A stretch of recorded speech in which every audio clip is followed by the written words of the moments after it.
Okay, let's continue in this all-important passage in John chapter 6, verses 22 to 29.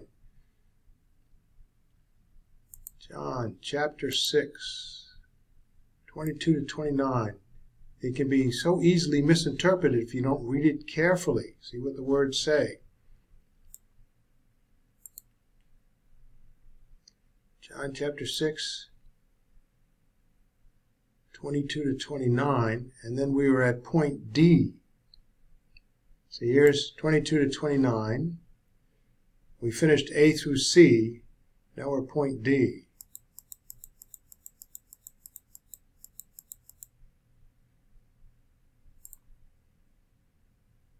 And we just took a look at 27.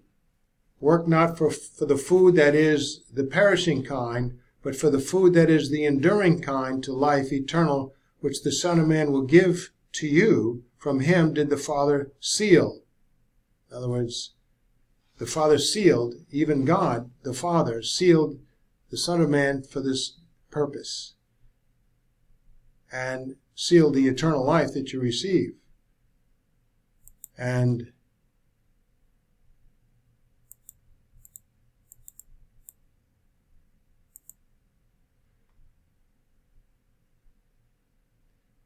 we look at John 6:28.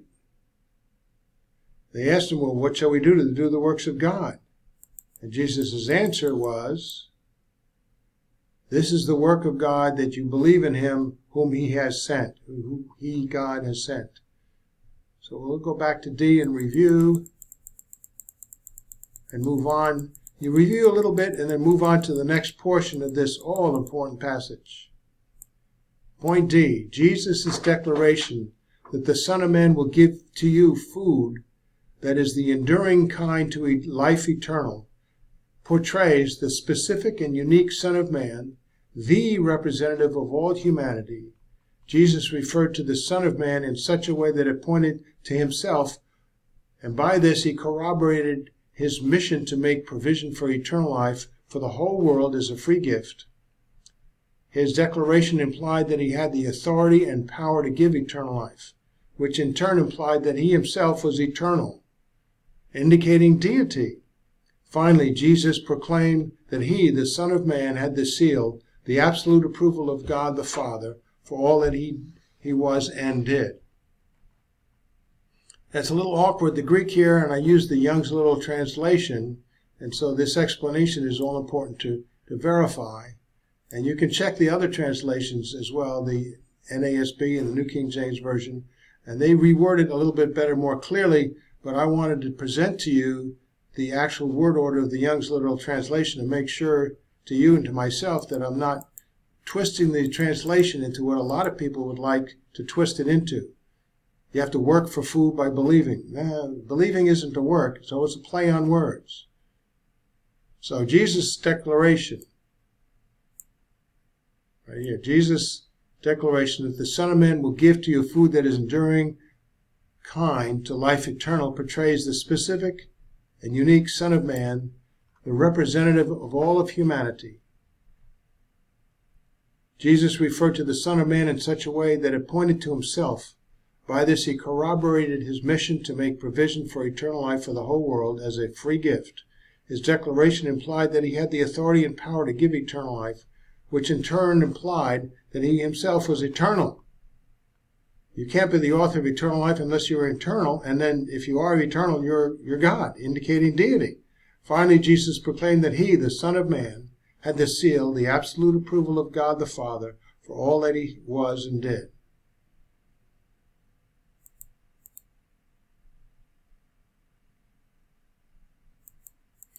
Now, E, looking at E, Jesus told the remaining crowd, the one that remained after he fed the 5,000 and followed him to Capernaum, to work not for temporal things, but for eternal life, which he, the Son of Man, will give them.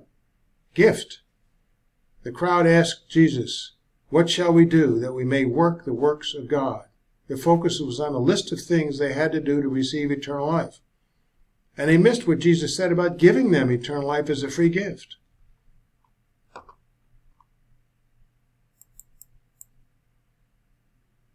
So we'll move on to F. Jesus told the remaining crowd that the work of God to receive the food which endures to eternal life is to believe in the one whom God has sent. A moment of faith alone in Jesus Christ, the Son of Man alone, to give one eternal life as a free gift. Since the verb to believe is defined in dictionaries as simply a mental assent to the truth of what is conveyed, it is not a proactive action, hence it is not towards a meritorious act that you then do something and then receive a reward. It's a gift. So believing is passive. It's not proactive. And since a work is something that one does do proactively to merit a result, then the act of believing in Jesus Christ to provide eternal life, which cannot be meritorious, cannot be a literal work. It's a play on words. So John 6:27-29 neither portrays believing as meritorious nor participatory toward the reception of eternal life. The second work in John 6:27-29 is a figure of speech. And it's a katakrisis, which is that which contrasts something radically opposite to its literal meaning as a play on words. It pictures the contrast of the literal work one must do to receive physical food, food which spoils and which work has to be repeated over and over to sustain physical life, with the second work for the food that endures to eternal life via a moment of believing in Jesus Christ, which needs no repetition and is no work at all for the believer at all. On the other hand, it is God through his Son, Jesus Christ, who has done all the work. That's a mouthful.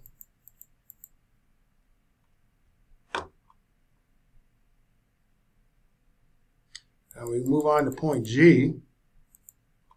John 6:27 conveyed two kinds of food, which by definition were received internally by an individual. The second kind of food was stipulated to be given as a free gift by the Son of Man in a moment of time, which Jesus stipulated figuratively as work. He also said that unlike physical food, the second kind of food did not perish, hence the reception of it never had to be repeated. Yet it endured within one to eternal life. The second kind of food was not a physical food which had to be repeatedly consumed. It was an eternal spiritual food.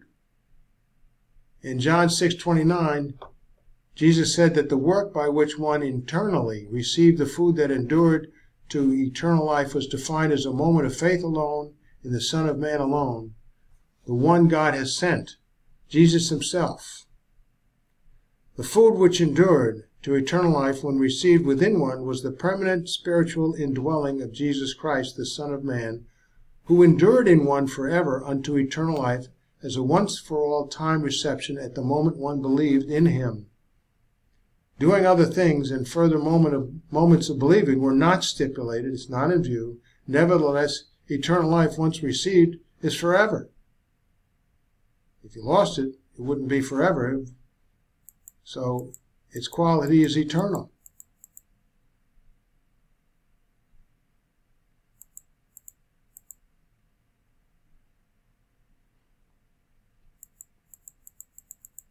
Point H. The phrase rendered that you should believe in John 6:29 in the New King James Version stipulates the sole condition required of man to secure eternal life.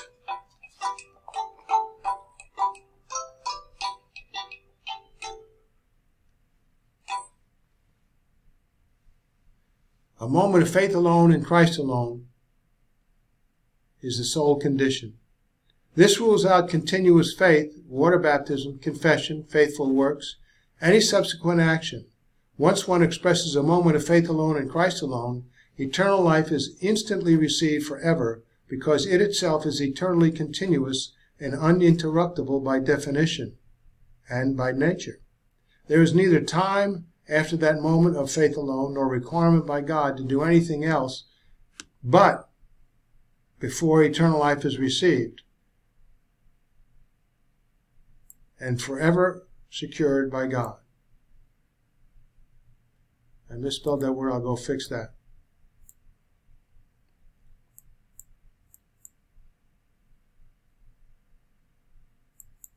Now, a lot of people say, because of a lot of other passages, continual faith or faithfulness. They confuse the two. Believing in something is one thing, and acting upon it is another. Continuing in faith as continuing to agree that what you've been presented to is true. But then you do something as a result of that faith, that's faithfulness. But continual faith or faithfulness, although commendable and required of the Christian for rewards in heaven, is not in view as a requirement to receive the eternal life and become a Christian, as some maintain the present tense believe and John 6:21 must convey. New Testament Greek requires special context and or additional qualifying works to make present tense portray an enduring or continuous action. None are present here. Furthermore, a continuous state of believing, faithfulness, is not possible with flawed man, and 6:27 rules out. John 6:27 rules it out. It's not possible for man. He's flawed.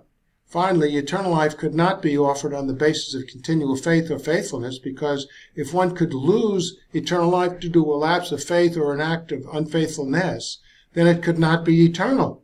On the other hand, I had eternal life until yesterday when I backslid. Well, then it wasn't eternal.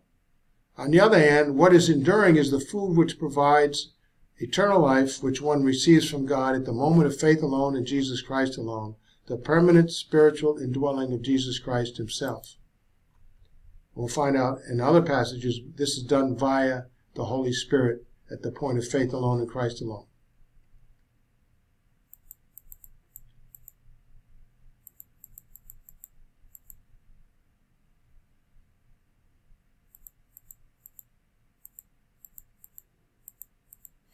So, we move on to point J. No other passages or passages need to be considered in order to provide more requirements or corrections of what John 6:29 stipulates as a moment of faith alone in Jesus Christ alone unto eternal life forever. First, the interpretation of any writing, you don't add to it, say, well, this is missing something. You're not the author. If you think you have to go throughout the whole Bible, the problem is, to master the whole Bible, you have to master the first verse. To master the first verse, you have to have already mastered the whole Bible. It's an illogical presumption. Each context, each passage has its own particular context within its own area. So John chapter 6, within the Gospel of John, first 5 chapters being in view, will provide what it says, and the sentence there could still be missing something. And you say, well, you still need to do water baptism or do faithful works or something like that. Well, John 6:29 does not have that stipulated, so you can't insert it in at a later time.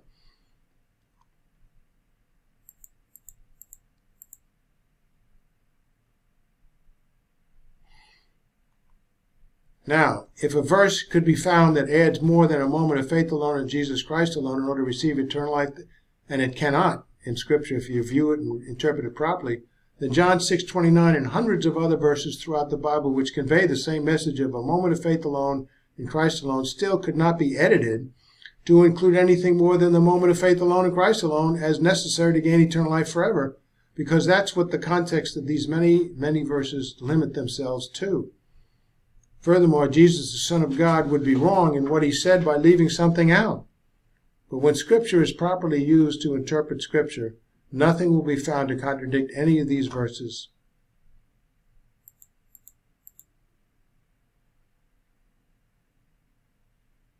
It is interesting to note that if many key verses, or even the whole Bible, must be considered to determine what a particular verse is saying, such as John 6:29, as some maintain, then no one could be saved unto eternal life who lived before all of the books of the Bible were available,